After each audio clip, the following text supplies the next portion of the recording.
أننا مستمرون في الخطة الأمنية دون توقف.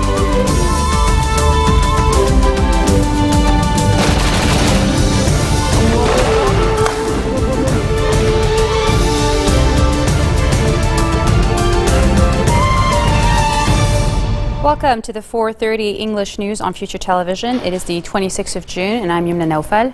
In the news today, former Prime Minister Saad Hariri held talks with U.S. Secretary of State John Kerry on the presidential deadlock and the steps needed to strengthen security forces in the country.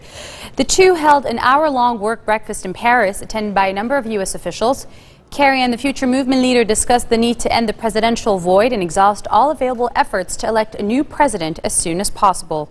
They also discussed steps needed for stability in Lebanon and the need to strengthen security and military forces within the country. Talks also touched on the impact of the Syrian refugee crisis and the efforts needed by the international community to help the country cope with the influx of refugees.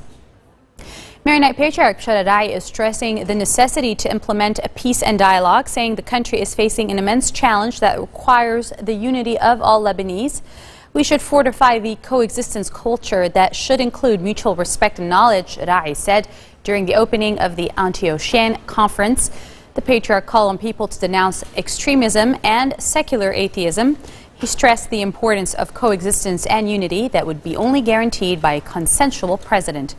A new head of state should be elected today, Rai said, denouncing the delay imposed by some parliamentary blocs that was held responsible for impending the polls. He noted it is utmost necessity to achieve peace through dialogue away from any violence or oppression. Iraq's powerful Shia cleric Muqtada Sadr has called for a national emergency government a day after Nouri al-Maliki, the prime minister, rejected any attempts to challenge his rule. Sadr, whose movement, the Mahdi Army, has vowed to battle the Islamic State of Iraq and the Levant, said that the Iraqi government must fulfill the legitimate demands of the moderate Sunnis and stop excluding them because they have been marginalized. The cleric demanded new faces in a national unity government following April 30th elections that saw Maliki emerge with by far the most seats, albeit a short of a majority. Sadr's remarks comes days after fighters loyal to him paraded with weapons in the Sadr city area of North Baghdad, promising to fight the offensive by the fighters of the Islamic State of Iraq and the Levant. United Nations Special Representative to Iraq said that at least 900 civilians had been killed and 650 wounded in the fighting since the beginning of the month. Speaking via video link from Baghdad, Nikolai Mladenov told journalists in New York that the advancement of ISIL towards Baghdad has stalled. We believe that since the 5th of June, at least 900 civilians have been killed and 650 have been wounded in fighting in Nineveh, Salah ad-Din and Diyala. These are our updated figures as of today. For Iraq in total, at least 1,300 have been killed and at least 1,250 have been wounded. On the military front, we believe that the advancement of ISIL towards Baghdad has stalled. At this point, the city is well saturated with Iraqi security forces of a sectarian, further sectarianization of the conflict remains.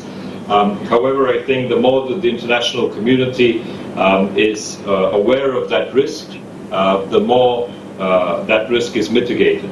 The Iraqi security forces and ISIL have been accused of carrying out executions. UNAMI has verified incidents of ISIL executing captured police officers, soldiers and civilians. And at least 2 cases we have confirmed reports of summary executions of prisoners by the Iraqi army, one of which was in Talafa, allegedly involving the killing of 31 detainees. Libyans have voted for a new national parliament in a somber atmosphere, very different from the festivities seen in their first democratic elections 2 years ago. Only 1.5 million people registered to vote, compared to more than 3 million for the last election in 2012, with many Libyans not convinced that a democratic government can solve the problems of violence and stagnation that have ensnared their country since the fall of Muammar Gaddafi in 2011. A trickle of voters came to the Al-Haji Arafa Elementary School polling station in central Tripoli, which saw none of the long lines and festival atmosphere of 2 years before.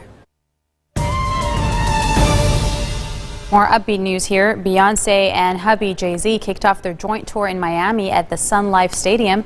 Fresh from her The Miss Carter Show World Tour 2014, the megastar has joined forces with Jay-Z for a tour which will see the couple travel across America and Canada, visiting cities like Houston, New Orleans, Philadelphia, and Toronto.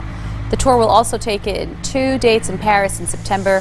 Called On the Run Tour, the show will be jam-packed with hits from both camps, as well as the two of them collaborating on songs. Beyonce is riding high off the release of her self-titled 5th album, which has sold 2 million units. It features hit Drunken Love, which also featured Jay-Z.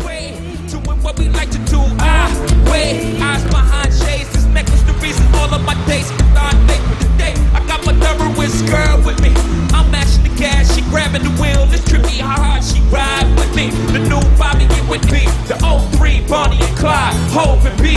So I put this on my life. Nobody and nothing will ever come between us. And I promise I'll give my life. Y'all sing it. Come on.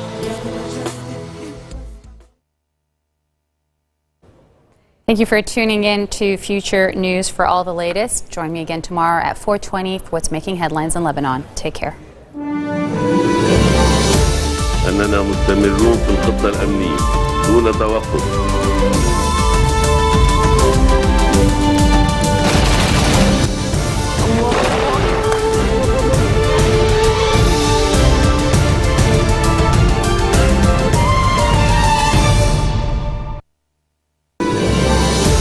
أننا مستمرون في الخطة الأمنية دون توقف.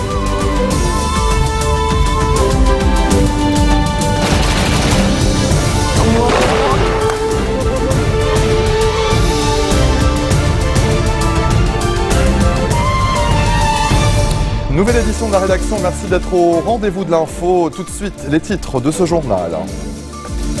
Depuis Paris, John Kerry et Saad Hariri condamnent l'attaque terroriste à l'hôtel du Roy à Raouché et soulignent la nécessité d'élire un nouveau chef de l'État dans les plus brefs délais. La tension demeure vive à Beyrouth au lendemain de l'attentat suicide à l'hôtel du Roy. Ce jeudi, une descente a été signalée à l'hôtel Ramada Safir. D'autres établissements auraient été investis par les services de renseignement. L'attentat suicide à l'hôtel du Roy et les opérations de perquisition au menu de la réunion du gouvernement qui a rejeté ce midi la proposition d'imposer des visas préalables aux ressortissants arabes. Et le patriarche maronite Pshaharahi appelle à consolider l'entente nationale et à élire un président rassembleur.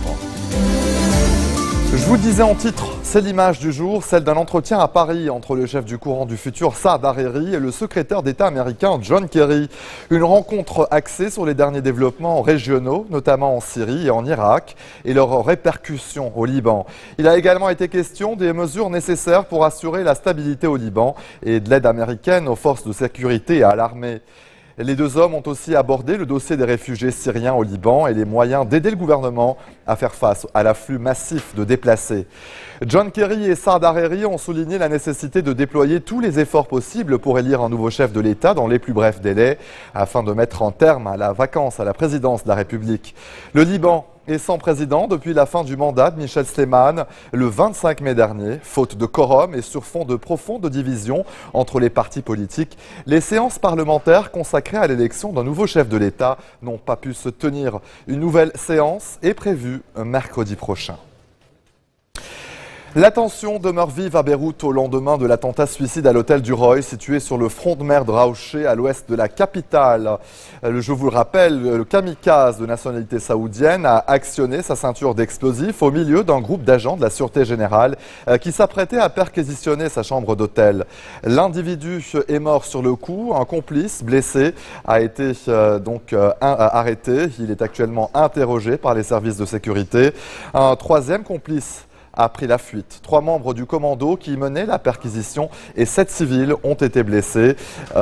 Une valise contenant 7 kg d'explosifs a été découverte et détruite par l'armée. Il s'agit de la 3e attaque suicide au Liban en moins d'une semaine, alors que les forces de sécurité mènent depuis plusieurs jours des opérations antiterroristes, notamment dans les hôtels de la capitale. Ce jeudi, une descente a été signalée à l'hôtel Ramada Safir à Raouché. D'autres hôtels du quartier où s'est produit l'attentat hier ont été investis par les services de renseignement. On ignore pour l'instant si ces nouvelles descentes ont conduit à l'arrestation de terroristes présumés. L'ambassadeur d'Arabie Saoudite au Liban, Ali Awad Assiri, a assuré aujourd'hui que son pays respectait la souveraineté du Liban. Selon le diplomate, Riyad est prête à coopérer avec les autorités libanaises. Assiri, qui a vivement dénoncé l'attentat suicide, a par ailleurs félicité les forces de sécurité pour leur exploit. Selon l'agence France-Presse, qui cite une source proche des services de sécurité saoudiens, Abdelrahman Nasser El-Chenifi, le kamikaze saoudien âgé de 20 ans qui a péri en se faisant exploser à l'hôtel du Roy, était recherché par les autorités de Riyad, mais selon la même source, il ne figurait pas sur la liste des militants d'Al-Qaïda recherchés. Le double attentat suicide à l'hôtel du Roy à Raouché ainsi que les opérations antiterroristes des services de renseignement. Au menu du Conseil des ministres au Grand Sérail, le siège du gouvernement à Beyrouth, la demande du directeur de la Sûreté générale, le général Abbas Ibrahim, d'imposer des visas préalables aux ressortissants arabes a été rejetée par le gouvernement. Les ministres de l'Intérieur, Nohad Machnouk, et de la Justice, Ashraf Rifi, se sont ouvertement opposés à une telle mesure, invoquant le souci de maintenir de bonnes relations avec le Conseil de coopération du Golfe. Dans une déclaration à l'issue de la réunion, le Premier ministre Tamam Salam a présenté au nom du gouvernement ses condoléances aux victimes des récentes attaques terroristes au Liban. Des attaques qui, selon Salam, visent à détruire l'unité nationale. Il a ensuite salué l'action des forces de sécurité dans la lutte contre le terrorisme sur l'ensemble du territoire libanais. Le Premier ministre a également redit l'attachement du gouvernement à une application ferme du plan de sécurité nationale. Il a en outre redit la détermination du gouvernement à œuvrer en faveur de l'élection d'un président de la République dans les plus brefs délais, soulignant au passage l'engagement de son cabinet à assumer ses responsabilités constitutionnelles pendant la période du vide présidentiel. Le patriarche maronite Chararaï a appelé à consolider l'entente nationale. Dans un discours à l'occasion de l'ouverture du Forum des églises d'Antioche, le prélat a souligné l'importance d'élire un président rassembleur. Il a d'ailleurs exhorté le Parlement à élire un chef de l'État dans les plus brefs délais, déplorant les retards dans le processus et les tergiversations politiques qui minent le scrutin. Allez, restez des nôtres au retour de la pause. Dernière visite officielle de Shimon Peres aux États-Unis.